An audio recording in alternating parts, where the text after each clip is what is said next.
तो बेटा मैंने यहाँ क्वेश्चन लिया है how to find the number of term, मतलब पदों की संख्या कैसे ज्ञात करें। एक एपी है, ये कैसे पता लगाया जाए कि इसके अंदर कितने पद हैं। सबसे ज्यादा बेटा एग्जाम में पूछा जाता है एन, हमें फाइंड करना पड़ता है और सबसे ज्यादा क्वेश्चन आता है एन से रिलेटेड। तो बेटा सबसे पहले हमें यहाँ ए की वैल्यू कितनी है, ए1 की वैल्यू 5 है और डी की वैल्यू कितनी हो जाएगी ए2 माइनस ए1। ए2 कितना है 15 और ए1 की वैल्यू 5, तो डी की वैल्यू कितनी आ गई 10 आ गई। और मैंने बोला था लास्ट टर्म को क्या बोलते हैं, एन बोलते हैं। तो एन की वैल्यू कितनी है 205। अब एन की वैल्यू भी पता है, हमें क्या निकालना है, नंबर ऑफ एन टर्म्स निकालनी है। अब एन की वैल्यू कैसे फाइंड करें बेटा, अभी एक फॉर्मूला बताया है एन का, A plus N minus 1 into D, ये एन का फॉर्मूला बताया मैंने। अब मेरे पास एन की वैल्यू 205 है, ए की वैल्यू मेरे पास 5 है, एन मेरे पास पता नहीं और डी की वैल्यू 10 है। सबसे पहले तो ये 5 इधर आके इसको सब्ट्रैक्ट कर दो, 5 इधर आके माइनस हो गया तो क्या बचा n माइनस 1 इंटू 10 बचा। अब 205 में से 5 गया तो 200 बचा, यहाँ n माइनस 1 और 10 बचा। ये 10 मल्टीप्लाई में इधर आके क्या हो जाएगा, डिवाइड हो जाएगा, तो यहाँ क्या रह जाएगा n माइनस 1, 0 से 0 कैंसिल हो गया तो बचा 10 इक्वल टू n माइनस 1 और माइनस का 1 इधर आके क्या हो गया, प्लस हो गया, तो यहाँ n कितना आ जाएगा 21। तो इस एपी में कितनी टर्म है, 21 टर्म है इसके अंदर। तो इस तरीके से हम इसकी टर्म को फाइंड कर सकते हैं। यदि क्वेश्चन क्या हो, एक एपी दे रखी हो और इसमें कितने पद होंगे, find the number of terms, तो हम इस तरीके से एन का फॉर्मूला यूज करके हम नंबर ऑफ टर्म्स को फाइंड कर सकते हैं बेटा, ठीक है। तो स्टूडेंट एग्जाम में सबसे ज्यादा आता है, सबसे इंपॉर्टेंट क्वेश्चन है, एक एपी का 17वां पद 10वें पद से 7 अधिक है तो उसका सारवंतर ज्ञात कीजिए।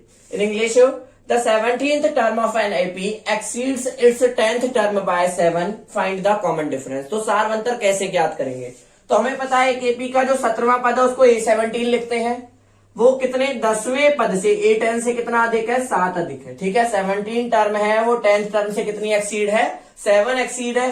तो A17 का फॉर्मूला क्या होगा, A plus 17 minus 1 into D. ऐसे ही A10 का formula A plus 10 minus 1 into D और प्लस में 7।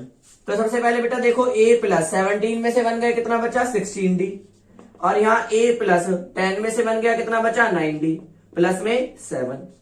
तो a से तो a कैंसिल हो गया, तो 16d माइनस का 9d इज इक्वल टू 7। 16 में से 9 गया कितना बचा 7d इज इक्वल टू 7 आ गया, और d की वैल्यू कितनी आ गई 7 बाय 7 इज इक्वल टू 1 आ जाएगा। तो इस तरीके से हम क्या कर सकते हैं, कॉमन डिफरेंस को फाइंड कर सकते हैं। तो बेटा पता लगा यदि किसी एपी का 17वां पद मतलब A17 जो है एक्सीड है 10th टर्म बाय 7, मतलब 10वें पद से 7 अधिक है, तो सारवंतर को हम इस तरीके से ज्ञात कर सकते हैं बेटा, ठीक है। एक क्वेश्चन है तुम्हें खुद अपने आप करना है बेटा, ट्राई करना। एक एपी का 20वां पद 15वें पद से कितना अधिक है, 10 अधिक है, तो उसका सारवंतर ज्ञात करना है। इन इंग्लिश में लिख देता हूं, the 20th term of an AP 15th term of by 10। तो ये क्वेश्चन आपको सबको ट्राई करना है और कमेंट बॉक्स में इसका आंसर दीजिएगा बेटा, ठीक है। तो बेटा क्वेश्चन नंबर 2 है हमारा, how many 3 digit number divisible by 7। 3 अंकों की कुल कितनी संख्या है 7 से विभाज्य है। बेटा ये बतानी है कुल कितनी संख्या है, मतलब नंबर ऑफ एन निकालना है हमको। तो कैसे ज्ञात करेंगे बेटा, हमें पता है 3 डिजिट की, तो 3 अंकों की संख्या 100 से शुरू होती है और कहां पर खत्म होती है, 999 पर खत्म होती है। तो बेटा 7 की टेबल में 100 तो आता नहीं है, तो 7 से विभाज्य पहला क्या होगा 105। यदि मैं 7 को 105 से भाग करूं तो देखो 7 एकम 7 और 7 पंजे 35, मतलब ये 15 पर कट रहा है। तो पहली संख्या क्या हो गई 105 हो गई। दूसरी संख्या में 7 जोड़ दूंगा तो क्या हो जाएगी 112 हो जाएगी, फिर उसमें 7 जोड़ दूंगा तो कितना हो जाएगा 119 हो जाएगा, ऐसे ही। अब लास्ट में जो टर्म है वो तो 999 तो 7 से भाग होता नहीं है, तो 999 से जो छोटा है जो 7 से भाग होता है वो है 994। तो लास्ट संख्या भी हमें पता लग गई 7 से विभाज्य कौन सी है। तो यहां हमें a की वैल्यू पता है 105 है, d की वैल्यू कैसे पता लगेगी, a2 माइनस a1। a2 की वैल्यू कितनी है 112 और a1 की वैल्यू 105, तो d कितना आ गया हमारा 7 आ गया। लास्ट टर्म को हमें पता है an बोलते हैं, तो an की वैल्यू कितनी है 994 है और हमें n निकालना है। तो n कैसे निकालेंगे भाई, एक फॉर्मूला है an का, a plus n minus 1 bracket d। an की वैल्यू कितनी है 994, a की वैल्यू कितनी है 105, प्लस में n हमें पता नहीं, डी की वैल्यू कितनी है 7 आई अभी निकल के। ये 994, सबसे पहले 105 इधर आके माइनस हो गया, तो यहां बचा n-1 और ब्रैकेट 7। 4 में से 14 में से 5 गया, कितना बचा 9 बचा। यहाँ 8 में से 0 गया 8 और 9 में से बन गया 8। यहाँ क्या बचा n-1 और 7। अब ये 7 उधर मल्टीप्लाई में है, इधर आके क्या हो जाएगा डिवाइड। अब इसको डिवाइड करेंगे तो कितने पर जाएगा 127 पर। तो यहाँ क्या बचा n-1।